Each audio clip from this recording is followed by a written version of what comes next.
One of my ancestors was John Billington. He came to the Americas with the Pilgrims, one of the 102 English people who sailed on the Mayflower to the coast of Massachusetts in November 1620. I heard the story of the Pilgrims many times from my grandparents and teachers before I realized that the Pilgrims had shown up in New England without food or shelter 6 weeks before winter. Despite this unbelievable lack of preparation, half of them managed not to die in the ice and snow. Fortunately for me, Billington was one of them. To me, this was amazing. How had any of the Pilgrims survived? My school history book gave an answer. A friendly Indian named Squanto helped the colonists, it said.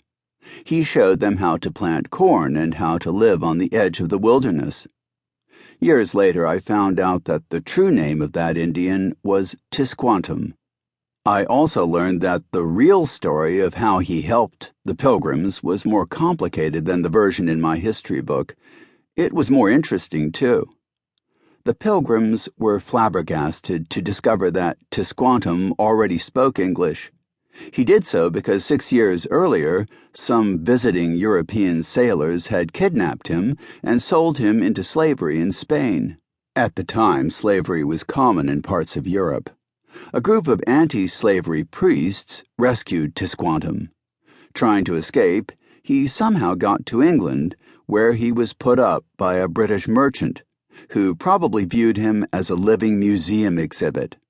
At the merchant's house, Tisquantum learned English and talked his way onto a boat sailing for America. Tisquantum belonged to the Wampanoag Alliance, a group of Native American villages in what is now Massachusetts and Rhode Island. Just as I learned in my history book, the Wampanoag leader asked Tisquantum to live with and help the Pilgrims. Historians now know, however, that Tisquantum agreed to do it partly because he wanted to get the Pilgrims on his side. If they attacked his enemies, he could become the most powerful person in Wampanoag society. In the end, Tisquantum's plan failed, but he almost started a civil war. The Pilgrims had a hard time understanding Tisquantum's plots. Misled by their own preconceptions and beliefs, they had a terrible time understanding Indians at all. The Indians, too, had trouble understanding the Pilgrims. Eventually, the two very different societies, Pilgrim and Wampanoag, ended up fighting a bloody, brutal war. The Pilgrims won the war. Even so, they never really knew why they won. It wasn't until the 1960s, hundreds of years after my ancestor Billington landed, that historians fully grasped why small groups of poorly prepared European colonists were able to defeat much bigger Indian societies. Why did the Europeans win? The Pilgrims had little in the way of weapons, and they didn't know how to survive in this new land. Why weren't they wiped out? Was it because there were simply too few Native Americans to withstand the flood of migrants from Europe? Was it because Indian societies had too little technology? Or was there some other reason? That's one thing I wanted to find out when I started writing the adult version of this book, 1491. The answer, which involved events that happened thousands of years ago, surprised me.